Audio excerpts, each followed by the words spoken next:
I have been talking for nearly a year about the obvious reality that the Democratic National Committee, then led by Debbie Wasserman Schultz, was conspiring to crown Hillary Clinton the Democratic presidential nominee and take down Bernie Sanders. We knew it, right? We knew about the decisions around debates being made to help Hillary Clinton. We knew there was very shady stuff going on with the Clinton campaign offices sharing space with DNC offices. We knew that Debbie Wasserman Schultz had previously been on Hillary Clinton's 2008 committee, but those were circumstantial pieces of data. They were requiring of inference. What about something undeniable? Well, we have it. Over the weekend, there was a huge WikiLeaks email release, which included nearly 20,000 emails and over 5,000, over 8,000 attached files, including emails from 7 key DNC staff members. WikiLeaks have not yet revealed their source. We know that this hacker, known as Guccifer 2.0, claimed that he was the source of the leaks, but some experts say this is doubtful. What we know is that the emails are devastating to the narrative that the DNC is any kind of unbiased and objective observer within the Democratic primary process. Here is just a little bit of what we learned through these email leaks, and it is truly stunning. We know that the DNC's CFO and CEO considered portraying Bernie Sanders as an atheist to damage his chances in more religious states. Sounds like something Republicans would do. We know that the DNC National Press Secretary and Communications Director discussed propagating the negative narrative that the Sanders campaign, quote, never had their act together. We know that the DNC Communications Director and Western Regional Communications Director discussed spreading a story portraying Sanders supporters negatively. That email chain includes the remark, quote, let's get this around without attribution. And we know that Debbie Wasserman Schultz wrote in May that Bernie Sanders, quote, isn't going to be president, and in April that he, quote, has no understanding of the Democratic Party. The emails include a bunch of off-the-record correspondence with media people by DNC key executives, including reporters at Politico and the Wall Street Journal and the Washington Post. This is completely undemocratic. The DNC should be ashamed of itself. And let me be very clear. There is nothing objectively wrong with a party choosing sides or having favorites or helping one candidate. If that's your role, say, hey, what we do as the DNC is look at which Democrats are running and we decide who we want to be the nominee and who we're going to help or who we think has the best shot of winning. And then people can decide, oh, that's a good role for the DNC or that's a bad role for the DNC, right? But the DNC says they don't take sides. That is the problem. This is shameful and disgusting. And we were right all along, and so were many others. Nothing shocking about it. Nice to have confirmation. It's not surprising at all. And I would like to think it's basically too late already. But I mean, I was hoping when this news broke that this could somehow change things, that maybe Bernie would still have a shot, that the Bernie or bust people could be redeemed. Right. But very unlikely. This violates the DNC's own rules. This is from the Democratic Charter and Bylaws, which I will show you here. And as you can see, quote, the chairperson shall exercise impartiality and even-handedness as between the presidential candidates and campaigns. The chairperson shall be responsible for ensuring that the national officers and staff of the Democratic National Committee maintain impartiality and even-handedness during the Democratic Party presidential nominating process. That is Article 5, Section 4 of the DNC's own charter and bylaws. Chairperson Debbie Wasserman Schultz reiterated this live on CNN at least once, saying, quote, the DNC remains neutral in the primary based on our rules. This is disgusting. This is betrayal at a level that you would typically associate with a developing country, not the United States. And for me, the fraud isn't, oh, look at the ballots in Nevada, right? That was the angle some people were taking during the primary. It's look at the fact that the DNC was long organizing against Bernie Sanders while claiming to be neutral. On many political issues, Democrats and Republicans are similar. On many political issues, Democrats and Republicans are different.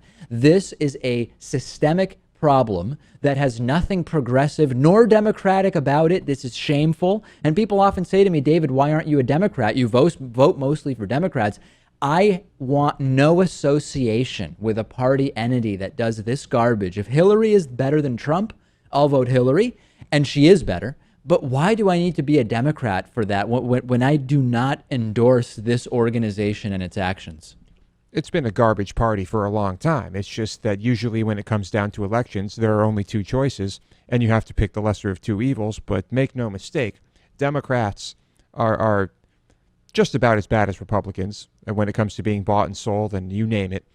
And the Democratic National Committee is a joke, and it has been for a long time. But we're going to talk about this more later, but it's very important to remember that the DNC leaks don't mean that we should now punish America for years by voting for Donald Trump. And this is a very difficult thing because I feel what many in our audience feel, which is, yeah, Bernie got screwed. Trump was right that Bernie got screwed.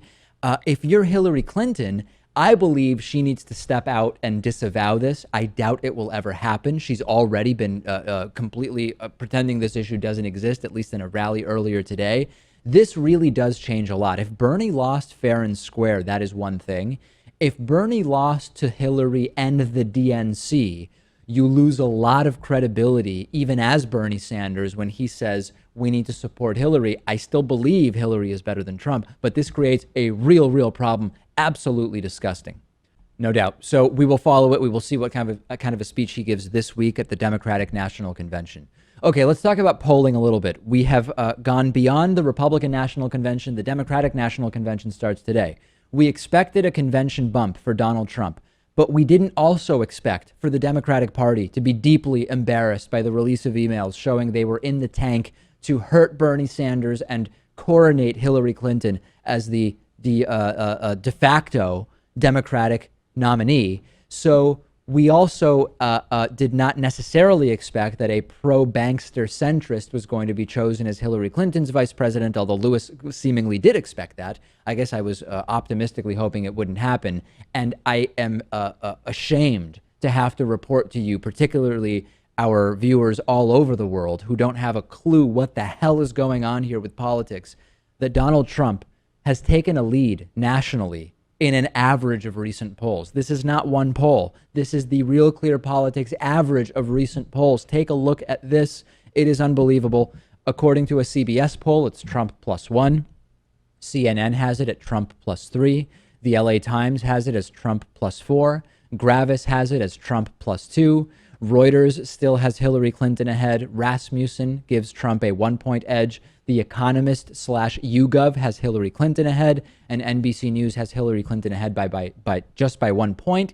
The Real Clear Politics average, Donald Trump 44.1%, Hillary Clinton 43.9%. This is, yes, within the margin of error, but it is an average of recent polls that has Donald Trump ahead of Hillary Clinton.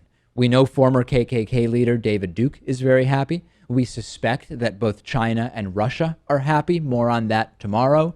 The Democrats, Lewis, are starting to make really big mistakes, and they are at risk of giving this thing away. We're going to talk about that later. These numbers do not look good. No, I'm just now thinking, what if the email thing was kind of the icing on the cake? What if that and a questionable VP pick is what hands the election to Trump? I would hope that people would say, as angry as I am about what the Democratic National Committee did, we have a possibility that Donald Trump will become president of the United States. And I need to make a choice on November 6th or whatever the day is this year. I actually don't remember what day of the month it falls on. I need to make a choice that doesn't help Donald Trump become the nominee. And my anger for Debbie Wasserman Schultz towards the Democratic National Committee and all of those individuals who conspired to frame Bernie's candidacy as incompetent, to frame Bernie as the bad atheist in more religious states to help Hillary Clinton, all of that stuff, we have to put it aside to some degree. The problem, Lewis, is I don't know that all voters are going to be capable of that. No, it's that anger and hatred. I mean, that's probably the most difficult human emotion to overcome. Right. And yeah, you're right. Hillary Clinton and the Democrats need to do something this week during the Democratic National Convention that is going to take the attention off of what is vile and disgusting behavior by the Democratic National Committee. It's difficult to do when the people running the big party are the people who have just been embarrassed by their shameful and anti-democratic actions. So easier said than done. We'll take a break. Send me your thoughts on this. I'm on Twitter at @dpakman. Lewis is on Twitter at @LewisMotamedy. I've got to tell you about something that happened in a follow-up to this DNC leaks story, emails being leaked after hacking took place. I'll have more about the hacking later, which showed that although the Democratic National Committee claimed to be a neutral and unbiased arbiter and coordinator of the Democratic primary, they were actually actively trying to hurt Bernie Sanders and help Hillary Clinton. A top staffer at the Democratic National Committee apologized for the specific suggestion that was made and revealed in these emails that Bernie Sanders' atheist beliefs should be used against him in southern state Democratic primaries. This was one of thousands of emails that went out, and it showed DNC CFO Brad Marshall questioning whether Bernie Sanders was really Jewish and saying we should look at painting him as an atheist in southern primary states to help Hillary Clinton. He has now apologized for that. There has also a broader apology been made, which I'm going to put up on the screen for you. And this is just absolutely ridiculous. Take a look at this apology from Donna Brazile, who is the interim DNC chair. On behalf of everyone at the DNC, we want to offer a deep and sincere apology to Senator Sanders, his supporters, and the entire Democratic Party for the inexcusable remarks made over email. These comments do not reflect the values of the DNC or our steadfast commitment to neutrality during the nominating process. That's again Donna Brazile, interim DNC chair. This is the most bogus apology in a long time in politics. I mean, first of all, this is like one of those, I apologize, not for what I said, but if anyone was offended, right? The apology is for the inexcusable remarks that were made. What's inexcusable is that the DNC supported one candidate and tried to hurt another while publicly claiming to be neutral. No apology for that, Lewis. The apology is, oh, there were some inappropriate remarks that don't reflect our values. What about the fact that your entire presence was a sham? Yeah, it's a pretty sad apology, but you still have to try and kind of, I don't even know. You still have an election to win, right? And so this is the apology you have to give. And if you give a full concession, you hurt Hillary's chances. It can't help. It certainly can't help giving a full concession. So what do you expect? Well, then it didn't get any better. Then the apology, as I showed you, went on to say that the values of the DNC are this, quote, steadfast commitment to neutrality during the nominating process. There was no neutrality, right? The apology says, oh, the comments made it seem as though we were departing from our commitment to steadfast neutrality or whatever. No, the comments are proof that you weren't neutral, that you were helping one candidate and trying to hurt another. And the statement goes on to say that the DNC is taking appropriate action to make sure it never happens again. Which part are they preventing from happening, Lewis? That emails were leaked or that they weren't actually fair arbiters of this entire thing? I mean, this is the most ridiculous, bogus apology. It's an embarrassing apology. And for people who say, David, you know, your critique might hurt Hillary Clinton, the leak is what's going to hurt Hillary Clinton. Me recognizing that this is a bogus apology compared to when an athlete says, you know, fag, kike, spick on the field and then says, oh, if anyone was offended, I apologize for that. Well, what about the fact that you hold that immediately when you're angry with someone, you go to racist terms? That's what the apology should be about. That's not what it was about. This is just sickening. It's sickening, Lewis.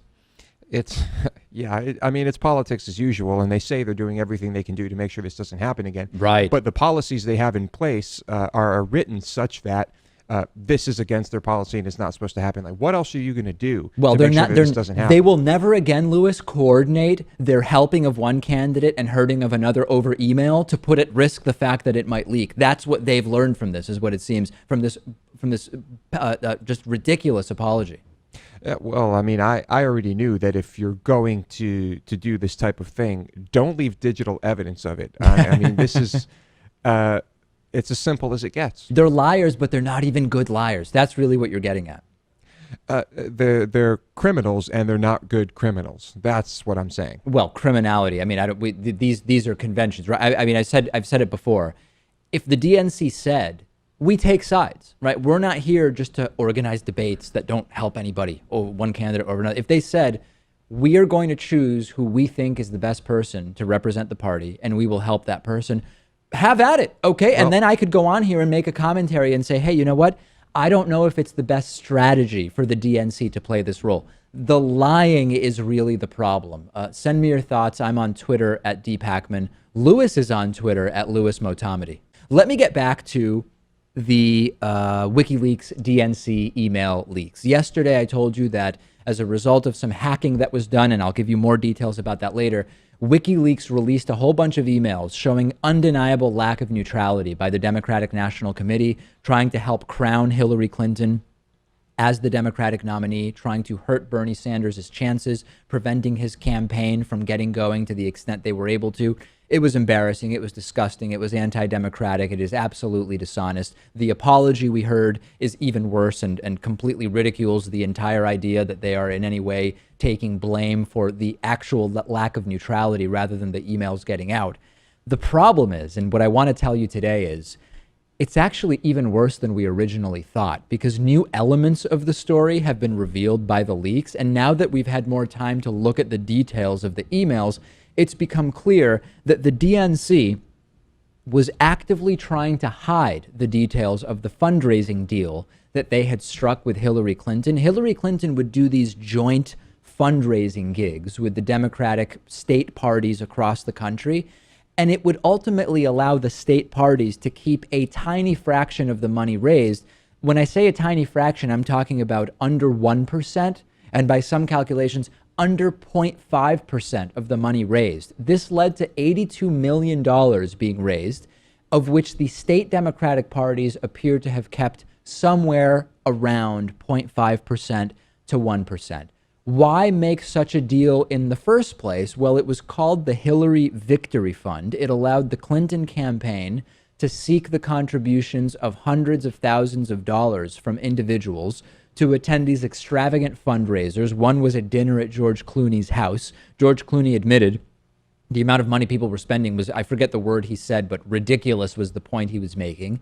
And the point made by the Clinton allies was that when they were going to be questioned about what was going on because some financial disclosures went out and people started looking at them, including the Sanders campaign, and they were saying, hey, wait a second, you're doing these joint fundraising things, but the money is basically just going back to Hillary Clinton and to the National Democratic Party, which we now know was committed to helping Hillary Clinton. So basically 99.5% of the money was going back to help Hillary Clinton's campaign. So the DNC WikiLeaks emails have now revealed to us that the DNC was coordinating with Clinton allies and others to say, oh, this money is being used to help down ballot Democratic candidates by helping the state parties raise money by participating in the fund. The problem, Lewis, is we've now figured out that those coordinated talking points were totally bogus. Almost none of the money went to those state parties to help down ballot candidates. Not very surprising. Some of it did. They at least have that going for them, 1%, 3%, whatever. Yeah. And yes, people were essentially being paid, DNC, whatever you want to call them, DNC employees, Staffers, DNC officials, staffers, being paid with that money to ensure that Hillary Clinton would win the nomination. It's appalling, but it's not surprising. No, none of this is surprising when you consider the big picture, but it's amazing how deep the rabbit hole is going. And we've now looked at the emails involving DNC Deputy Communications Director Eric Walker and his boss, Luis Miranda. And it reveals that they were actively saying, here's how we answer questions about the fact that all the money's going back to Hillary Clinton. We are going to say the DNC nationally is building the tools and capacity for the general election. Well, yeah, for Hillary Clinton, because you've already decided that that's who you're going to be helping. It was all BS. It was all part of the ploy to boost up Hillary Clinton. And I want to repeat this once again, because I think some people are misunderstanding me here. There is nothing illegal or objectively wrong with the Democratic National Committee helping one candidate over another. And some people have emailed me and said, David, look, there's actually a good reason to help Hillary Clinton if you're the DNC. Bernie Sanders has been an independent for a very long time. He showed up and he said, I'm running as a Democrat, and he doesn't really deserve the help of the DNC. Fine. That's an opinion. It may not be an opinion I agree with, may not be an opinion you agree with, or whoever else. That is a perfectly legitimate debate to have.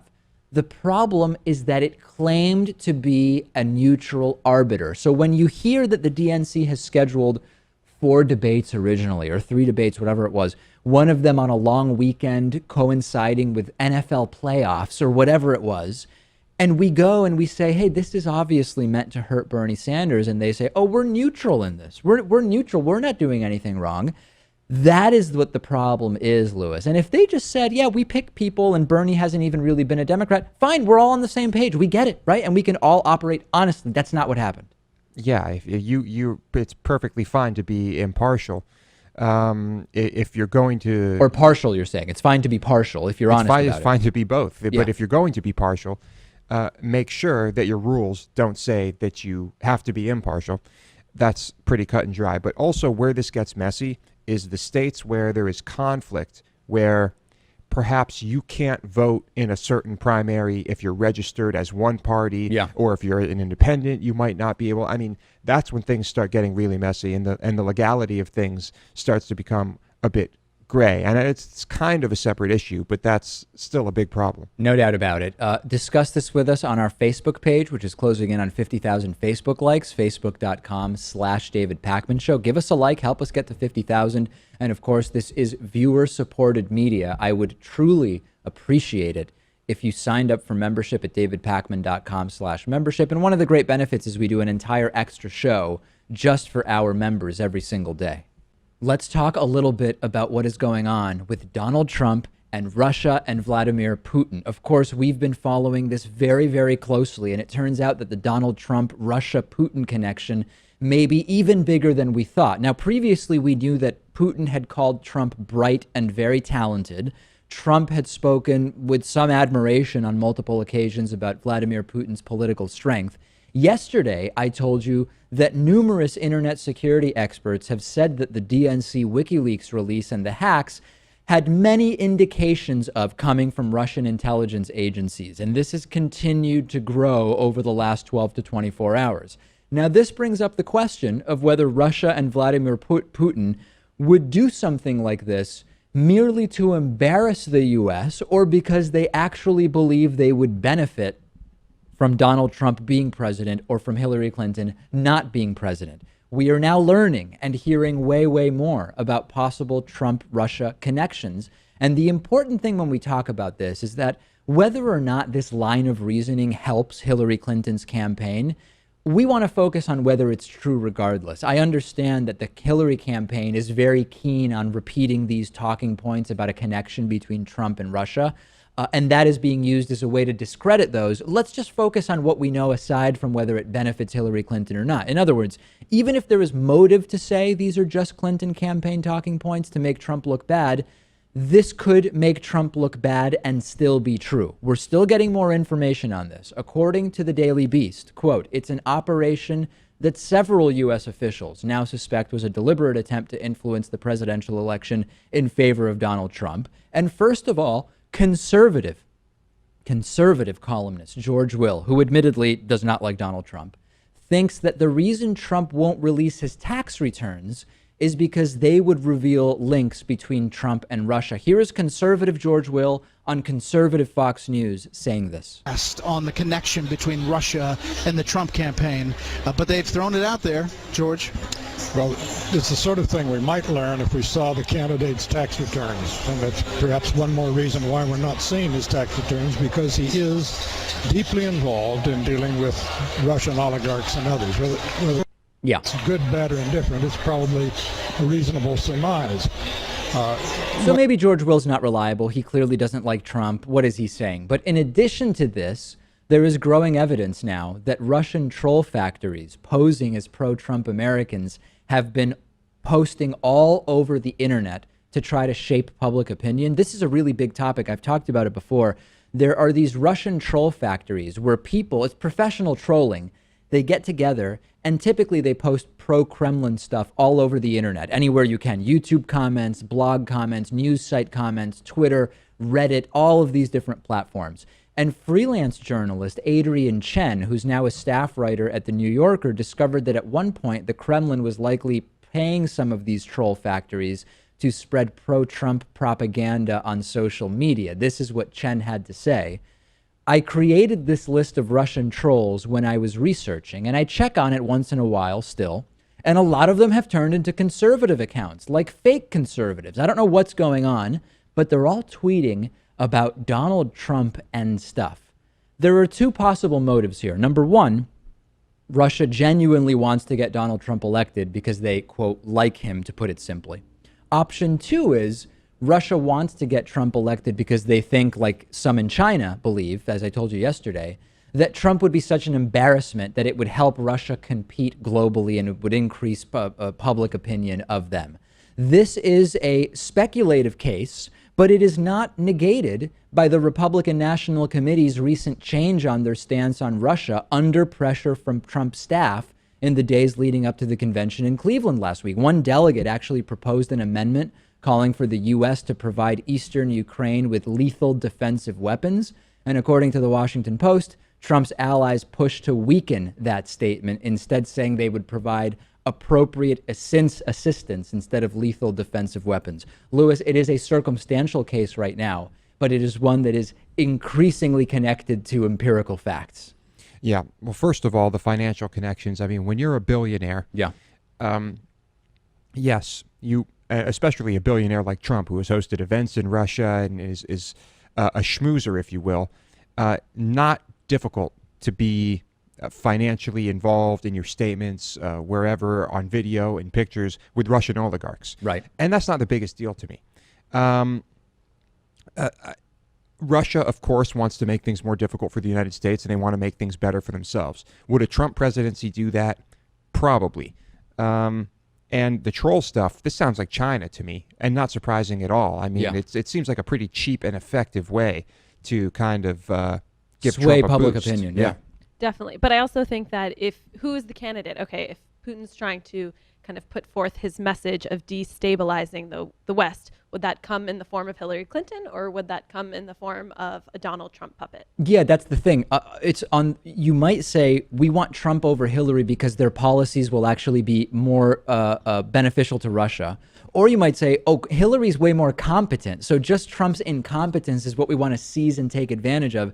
That's why the whole bromance between Putin and Trump narrative is not actually the most compelling, because Putin is probably smarter than that. Putin must recognize that he's not popular in the US and that any actual alliance between Trump and Putin is not particularly likely, although Trump has said he would talk to everybody. You would think Putin is thinking on a deeper level, which is actually Trump will be more manipulatable or just incompetent in a way that allows Russia to improve its standing globally or whatever. We're going to have some fact checking tomorrow about what Trump has said regarding his relationship or lack thereof with Vladimir Putin and what the evidence actually shows. That's tomorrow. We'll take a break for now. Okay, we have statements from Julian Assange of WikiLeaks fame. He spoke in a CNN interview after these nearly 20,000 emails were released that were taken from the Democratic National Committee, suspected by Russian hackers, and he refused to confirm or deny whether there was a Russian origin for this email leak, saying WikiLeaks deliberately creates ambiguity to protect all sources. But he did say, I don't know if we can call it a warning or a promise or merely a statement of what is to come, that there is going to be, quote, a lot more material released relevant to the U.S. electoral campaign. He was, of course, speaking from the Ecuadorian embassy in London, where he is still facing extradition over sexual assault allegations if he were to leave that embassy. Some suggesting, and this is one of those vague terms, there have been articles written without any particular reason to think this, that say it could be indictable in terms of what might be revealed about Hillary Clinton by the upcoming leaks. And my concern, Lewis, is I don't think that there is anything particularly bad about informing people about things that happen that are dishonest or immoral or whatever. Although I've said many times, I don't advocate for breaking the law in terms of hacking. Of course, WikiLeaks, as far as we are told, not actually doing the hacking, but merely receiving information that was obtained by hacking and then releasing it. The problem I have is I totally get the entire, if there's corruption, we want to expose it thing. If the impact of it is that you are going to help elect Donald Trump, what greater good is being served? And this is where people split. They say, no, you know what? Julian Assange can't sit there and be the arbiter of when it makes sense to reveal corruption or insider whatever or immorality or whatever. He gets documents and he releases them. If they have an impact in the world, they have an impact in the world. It's not a very, it's a very sort of black and white way of looking at this, because depending on what you release and when, you are choosing to impact the world around you in a particular way. So I don't know. How do you feel about that? It has to be some type of calculated move to not just release everything the second you get it. And if they wanted to be more transparent, if they wanted to be cleared of bias or having an agenda, that should be their policy, is as soon as they receive whatever information it is, all of it is released. As soon as they've vetted it, redacted what they feel they need to redact for keeping people's identities private or whatever. Yeah, but generally you get the idea. Yeah, but that's clearly not his policy, because he's also stated his opinions on Hillary Clinton. And I feel like people who are questioning if this was routine cyber espionage or if it was kind of more astutely saying, okay, we're going to do this exactly when the election is happening. How could that be possible if it was released right then? Well, that's the question that was asked of Assange in terms of the timing. If you believe that Russian intelligence was involved in the theft, hacking, procuring of these leaks, documents, emails, if you believe that, it stands to reason that they did it and gave it to Julian Assange at a time that would have an impact based on what they wanted. So the question to Assange asked by CNN during this interview that I watched was, aside from the fact that you protect your sources, what if you were being manipulated in terms of the timing by Russian intelligence? And he didn't really have an answer for that. He went back to this position of, well, we vet the documents and we release them if we believe that they are worthwhile.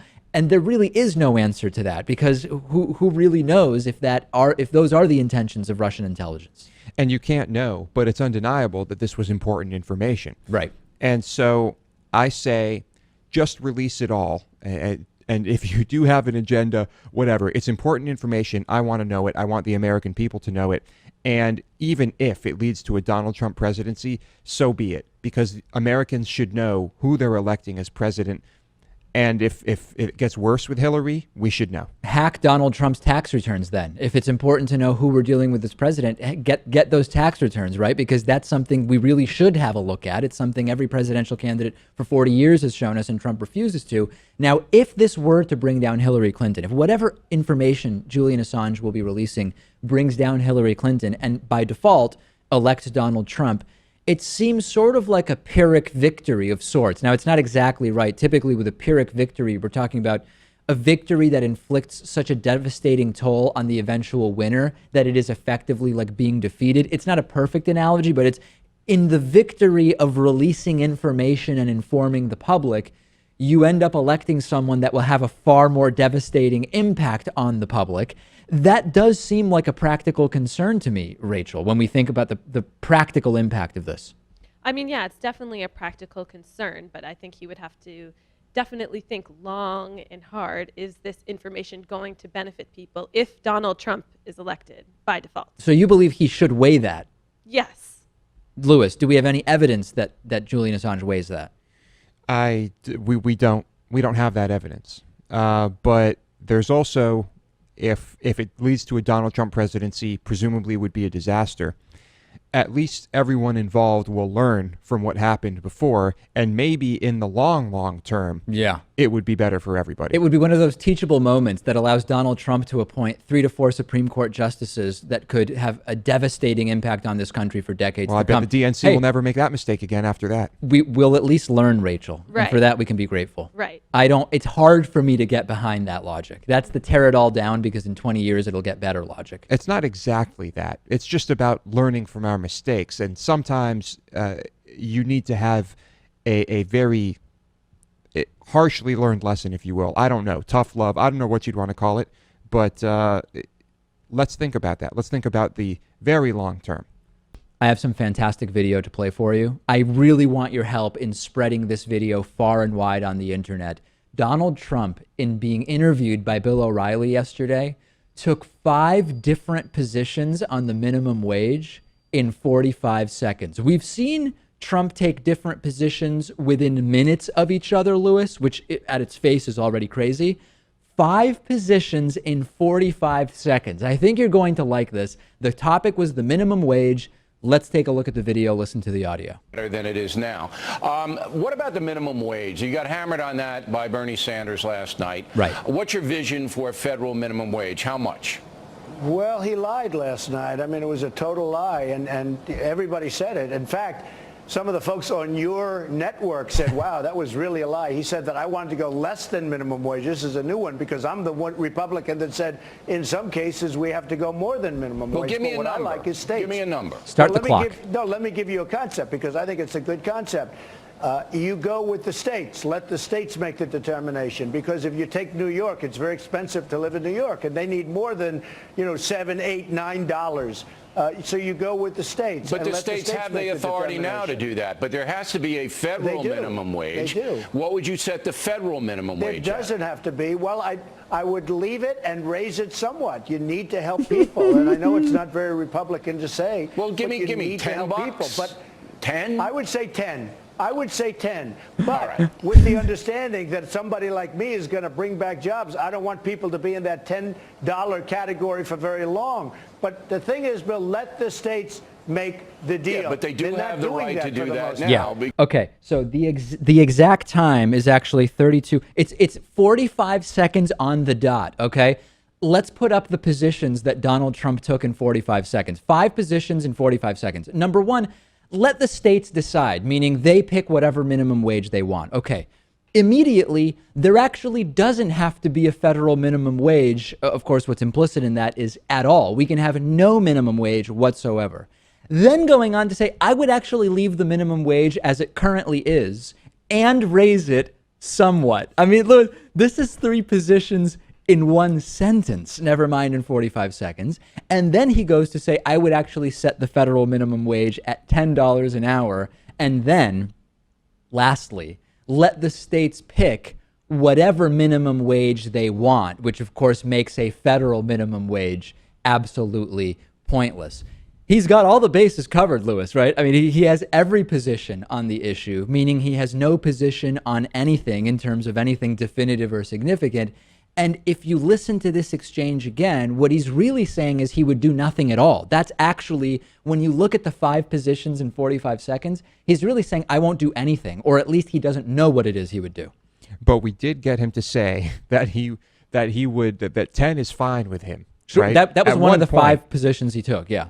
And so if that's one of the 5 positions, I clap my hands for being the Republican nominee and saying, at least at some point in time, that the minimum wage should be higher. There were 6.5 seconds during the 45 seconds during which he took 5 to 6 positions where he did say he was interested in raising the minimum wage somewhat in some cases. The best part of all this, Trump's own campaign manager doesn't know what the position is. CBS this morning, after this total abortion of a freak show that we saw here, asked Paul Manafort, what is the Donald Trump position on the minimum wage? And he simply replied, I just can't even believe this, Donald said what he did, which nobody can figure out. I mean, we have you actually can't dispute that either because Donald Trump did say what he did.